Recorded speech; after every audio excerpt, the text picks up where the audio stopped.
Vamos a ver ahora el capítulo 3 de Hobsbawm, que se llama La Era del Imperio. En este capítulo lo que él va a analizar es de qué manera el imperialismo tuvo o no importancia, digamos, para las economías de los países desarrollados.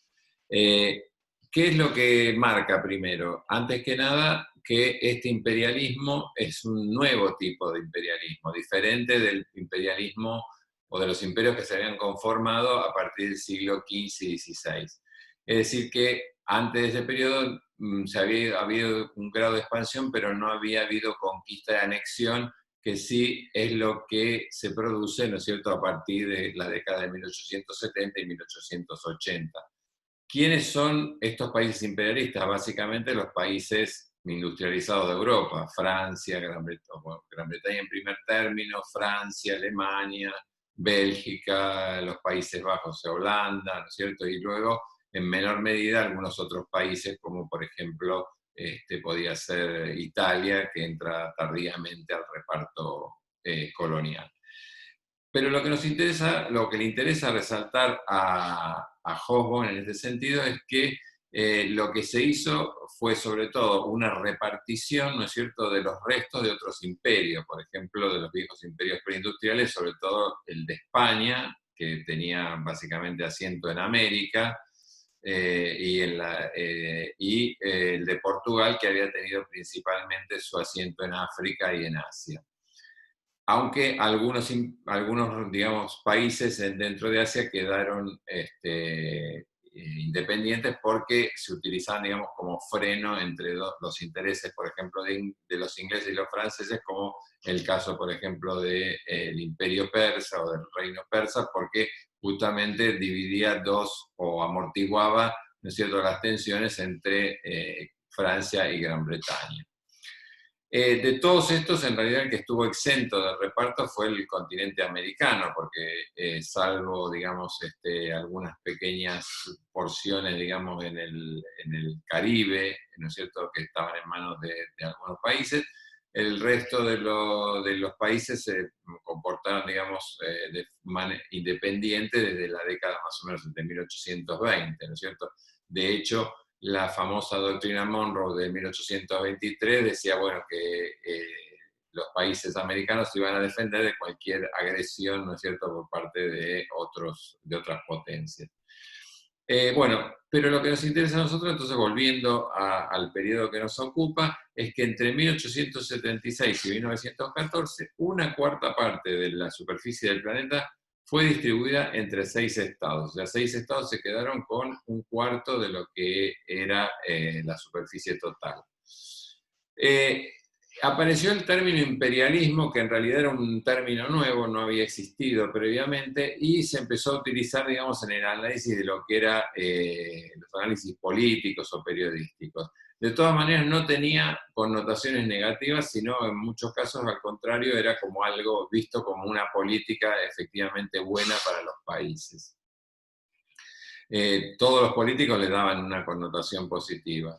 Recién el primero que le va a dar una connotación negativa va a ser Lenin en su libro El imperialismo, fase superior del capitalismo, que se edita recién en 1916, o sea, durante el estallido de la Primera Guerra Mundial y ya, digamos, en el último periodo, digamos, antes de que empiecen a descomponerse, digamos, estos imperios. Bueno, y que, bueno, lo más importante que resalta, ¿no es cierto?, Lenin, es que el imperialismo conduce a la división territorial del globo entre los países capitalistas y esas rivalidades entre ellos serán las que van a desencadenar la Primera Guerra Mundial.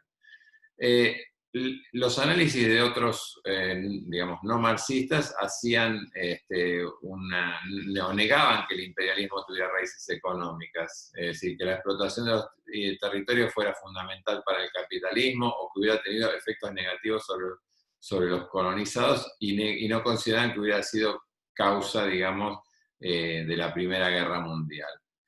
Se concentraban más bien en explicaciones psicológicas, culturales, políticas, evitando, digamos, de alguna manera también hablar de su política interna, ¿no es cierto?, que era que muchas veces este imperialismo de los países desarrollados, de alguna manera se utilizaba, digamos, para contrarrestar el creciente malestar social, ¿no es cierto?, el atractivo que tenían los movimientos obreros sobre los trabajadores, y para ello justamente empieza a tener una connotación peyorativa en ese momento. Bueno, igualmente en ese momento había muchas personas que estaban permeadas por esta propaganda, ¿no es cierto?, que recurría a las cuestiones culturales, emocionales, raciales, ¿no es cierto? Hoy no podemos dejar de lado la cuestión económica, dice Jobón, justamente en un momento en que la economía se estaba haciendo global. Todo el crecimiento de la red de transporte, ¿no es cierto?, hizo que todas las zonas marginales del planeta se fueran incorporando a la economía mundial. Y el hombre blanco europeo, ¿no es cierto?, llevó de alguna manera la civilización industrial a todo el planeta, ¿no es cierto? Esa es una de las cuestiones más importantes que toma en cuenta justamente Hobsbawm como análisis, y no debemos olvidarlo. Bueno, lo que lleva adelante, digamos, el proceso de este imperialista es que se relaciona con cierto grado de búsqueda de materias primas, ¿no es cierto?, que además se encontraban en lugares remotos y de alguna manera exóticos para los europeos, como por ejemplo el caucho que estaba en Brasil o en el Congo, ¿no es cierto?, donde se producía la explotación justamente de los nativos, o metales no ferrosos que se encontraban como el cobre, que los teníamos en Chile, en Perú, en algunos países de África como Zaire o Zambia, o los metales preciosos, de los cuales Sudáfrica se convierte en este periodo en el mayor productor de oro del mundo, ¿no es cierto? Inclusive en este aspecto, ¿no es cierto?, de la minería, es que los beneficios que se producían eran tan grandes que inclusive se realizaban, ¿no es cierto?, se construían ramales de ferrocarriles en lugares totalmente exóticos. En este momento además se produce, junto con este proceso, el aumento, que ya lo vimos en el capítulo anterior, del consumo de masas, ¿no es cierto?, con la que habíamos hablado de la urbanización, y entonces aumenta o se expande el mercado de consumo de alimentos, sobre todo carnes y cereales, que hasta ese momento había sido mucho más moderado. Las frutas exóticas, por ejemplo, que empiezan a ser consumidas, llevan, por ejemplo, a lo que fue la fundación o la creación de las famosas repúblicas bananeras en el Caribe, que se dedicaban justamente a proveer de frutas exóticas a países como Estados Unidos, por ejemplo. Lo que resalta Hobsbawm en este capítulo es que en realidad las características de los países industrializados no cambiaron por todas estas cuestiones, es decir, que las economías no se vieron profundamente modificadas, pero sí se crearon nuevas ramas de negocio, ¿no es cierto? Y lo más importante, las colonias nunca se industrializaron, en muchos casos se convirtieron en proveedoras de uno o dos productos, ¿no es cierto?, de tal manera que su rol era absolutamente secundario. Hubo casos en los que, como Argentina o Nueva Zelanda, en que tuvieron un alto grado de desarrollo porque eran complementarios, digamos, de la economía industrial de Gran Bretaña en este caso, es decir, en la medida en que digamos, los ingleses hacían negocios con estos países, porque justamente eran los que le proveían carne y cereales a Gran Bretaña, y por lo tanto se hacía necesario invertir en infraestructura. No por casualidad los ferrocarriles en la Argentina fueron básicamente financiados por capitales ingleses, ¿no es cierto? Porque con esos mismos ferrocarriles llevaban la producción al puerto de Buenos Aires, y desde ahí esa producción de carne y cereales terminaba, ¿no es cierto?, en Gran Bretaña. Bueno, decíamos entonces que los estados industriales entonces se repartieron el mundo en colonias y en esferas de influencia, ¿no es cierto? Porque podemos hablar de colonias en el caso de África o de Asia, y esferas de influencia en el caso de Latinoamérica, ¿no es cierto? O sea, donde se hacían por ahí inversiones de capital más importantes, ¿no es cierto?, es en una pequeña parte, digamos, del mundo, que eran los países sobre los cuales Gran Bretaña o Francia tenían, digamos, cierto ascendente, que eran Australia, Nueva Zelanda, Sudáfrica, Canadá y la Argentina o Uruguay, ¿no es cierto? Donde llegaban justamente las inversiones que iban en forma de préstamos públicos, como decía antes, que eran utilizados para la creación de la infraestructura del país. O sea, los puertos en estos países se crearon justamente con esos capitales. Y luego otro de los puntos importantes que se discute era el hecho de ganar mercados. Bueno, en realidad lo que Hoffman discute es que las colonias conformaran, ¿no es cierto?, verdaderos mercados. En general lo que hacían eran, se convertían en proveedores de materias primas y consumidores de los productos manufacturados que las economías metropolitanas exportaban a esos lugares. Y que en realidad él lo lee, ¿no es cierto?, como una extensión del proteccionismo. Así que el proteccionismo era lo que de alguna manera empujaba a los países hacia el imperialismo, es decir, tener un lugar a donde vender su producción, ¿no es cierto?, de manera prácticamente en exclusiva, ¿no es cierto? De todas maneras, no se esperaba justamente que la colonia fuera la salvación, digamos, de la economía, pero sí que sirviera como cabeza de puente para aumentar, digamos, el comercio de sus productos.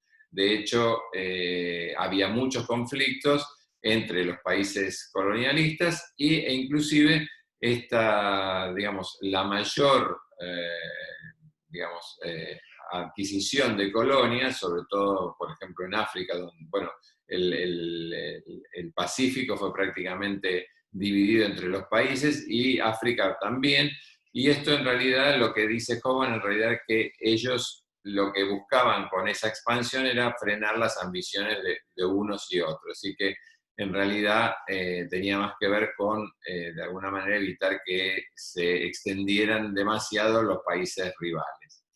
Y por el otro lado, algunos dicen que también el hecho de que Inglaterra tuviera una expansión muy importante en África era porque era su camino directo a la India, que era su principal interés económico. Es decir, la India representaba el 60% de las exportaciones inglesas de algodón. Es decir, que el 60% de las exportaciones de algodón inglés iban a parar a la India. Por lo tanto, era muy importante para Inglaterra tener un acceso directo. De la misma manera que luego Gran Bretaña tendrá, ¿no es cierto?, una importante presencia en el Oriente Medio como zona proveedora, ¿no es cierto?, de petróleo.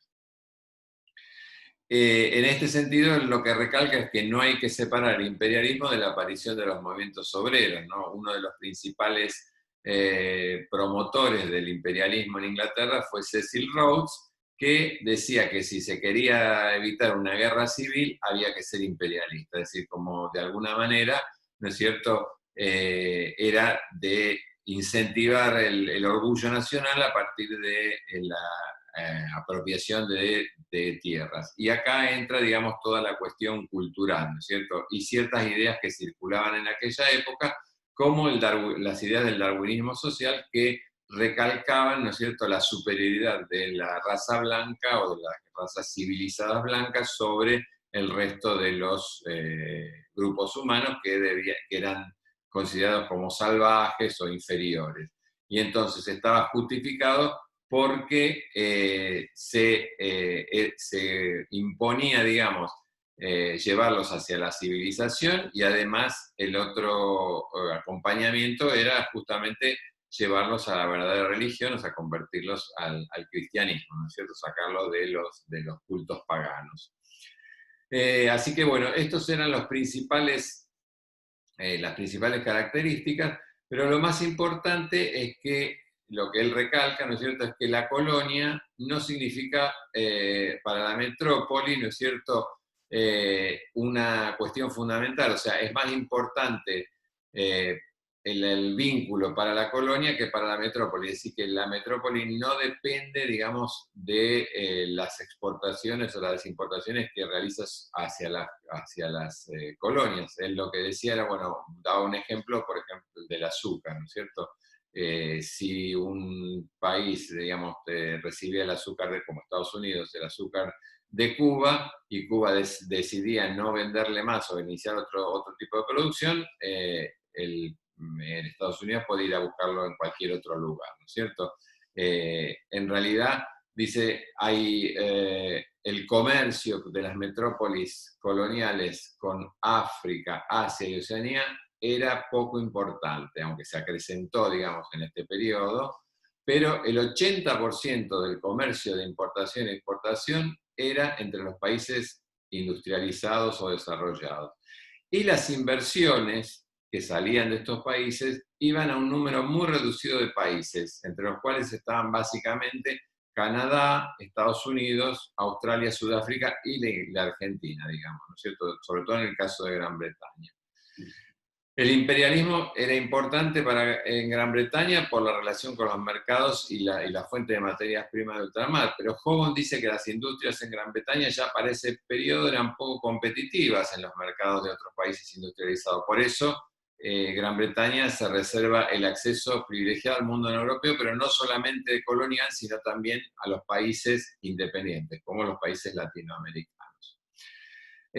Bueno, el gobierno inglés, en cambio, no tuvo tanto éxito para lograr que los países pagaran sus deudas. Famoso es el caso de la quiebra de la casa Baring Brothers, que en 1890 le produjo, digamos, un grave quebranto a la economía británica, ¿no es cierto? Fue un revés muy importante para la economía de Gran Bretaña.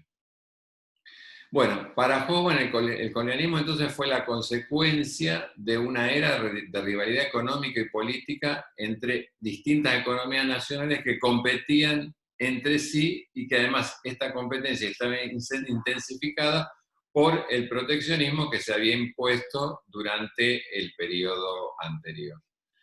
Por otro lado, el colonialismo visto como un fenómeno cultural es muy importante porque, como decíamos antes, el darwinismo social que hacía ver, ¿no es cierto?, que estas